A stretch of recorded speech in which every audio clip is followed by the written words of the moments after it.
Back at Darlington, under caution, Sterling Marlin continues to lead. Had an excellent pit stop, trying to make his car a little better off the corners. The crew celebrating that pit stop that got him out first and kept him in the lead of this race. Let's meet the guys that got the job done. Rick Reeling, Jackman, Marilla, New York. Mike Atwell, rear tire changer, Charlotte, North Carolina. DeWayne Trammell, rear tire carrier, Dothan, Alabama. Jerry Schweitz, I'm the gas man. I'm from Waterloo, New York. Mike Houston, front tire carrier, Concord, North Carolina. Clay Robinson, front tire changer, Simi Valley, California. Hi, I'm Mike Model, catch can man for the Coors Light Dodge from Hazleton, Pennsylvania. And how'd those guys do? 13.81 seconds, 4 tires and fuel. Green flag. Close to that BP money. Just 0.8 of a second off. Jeff Gordon had a great pit stop. I see those Rainbow Warriors got him out in 5th spot. I'll tell you who else's crew gave him a great stop. Bobby Labonte. They came in 15th, put him out 9th.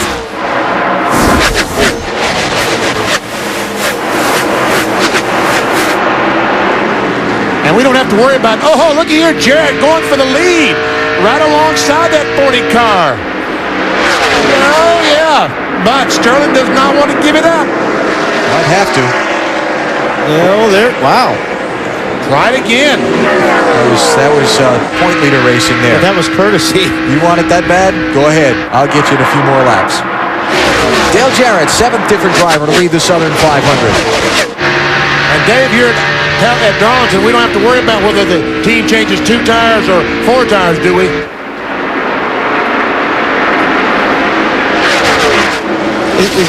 Dave must have got Is Dave still working for us? Did he leave the racetrack or what? Hello. Well, I need an open microphone, first of all.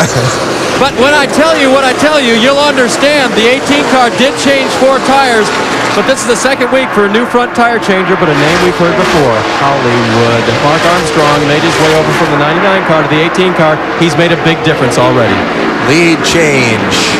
Sterling Marlin Wanted it back. Well, I told you. He said, you go ahead, I'll get you in a few laps. Sterling told me this morning his car was better on the longer run. Granted, we've only run a few laps here, but... Yeah, well... Sterling Marlin today is putting his stamp on the championship battle. I think that's what this is all about. Is guys, we are the championship team. You got to come beat us.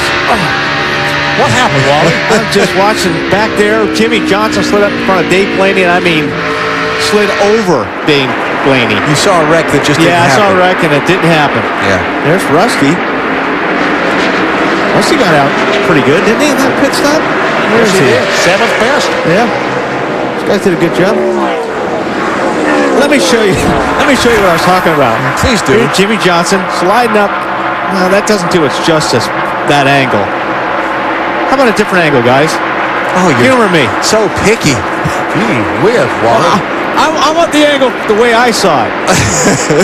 Well, nobody sees things quite like you do. Okay. Okay. That's the other angle, Wally. Happy? Sorry, guys. It was really close, believe me. Maybe you want to go downstairs and direct this thing next? I thought I was. It's all about you. Bobby Labonte in the 18 car running 9th, while up front, Sterling Marlin putting a little gap on Dale Jarrett. Talked to Sterling this morning. Said, when'd you come here for the first time for the Southern 500? 1969. Said he was 11 years old. Came with his father, Clifton Marlin, better known as Cuckoo. Craven in the 32, Racing Johnson there for 5th place.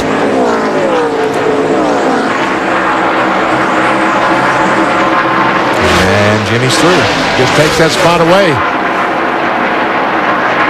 Talked to Jimmy's crew chief, Chad Canals, this morning. He said, as long as it stays overcast, we're going to be great. If the sun comes out, we're in a lot of trouble.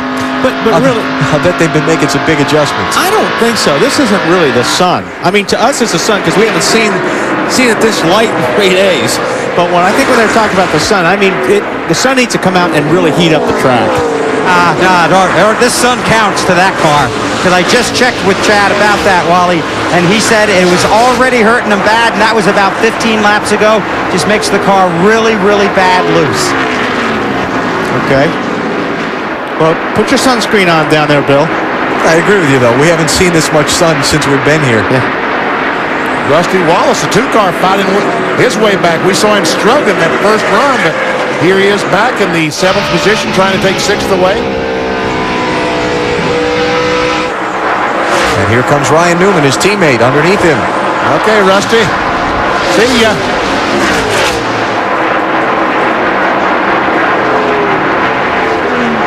Here's second place. The Jeffs. And Jeff. That would be why I used the plural there. Oh, I didn't hear the S. Sorry. Jeff and Jeff. Jeff Burton, 99. Jeff Gordon, 24. Puts Jarrett back to 4th spot. Tell you what, in the opening laps when Gordon was sliding back through the field, didn't look like it was going to be a very productive day for him, but they have made whatever adjustments needed to that car. They've certainly hit him right, haven't they? So Gordon to 3rd, Burton to 2nd, and that about a 1.5 seconds behind leader Sterling Marlin. And that's one huge advantage to starting up front, because these guys, if it started back in the field somewhere, 25th to 30th would be a lap down now because they struggled so much. But the fact they were able to start up in the top 10 did not get lapped. Webber, what'd you have for us? On the 24 car, Benny, that car has been tight since the race started, and they've been working to try and free it up a little bit.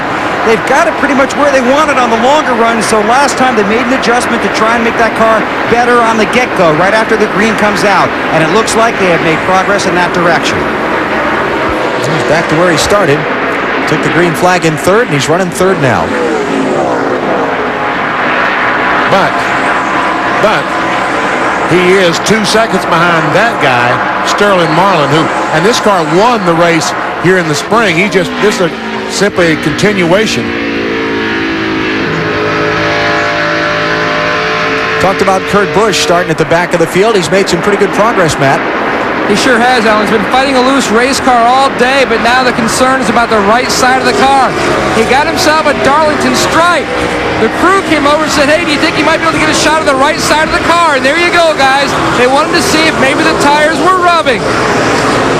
4 different monitors down here. You've got about 12 different people. And they say, thank you, Benny.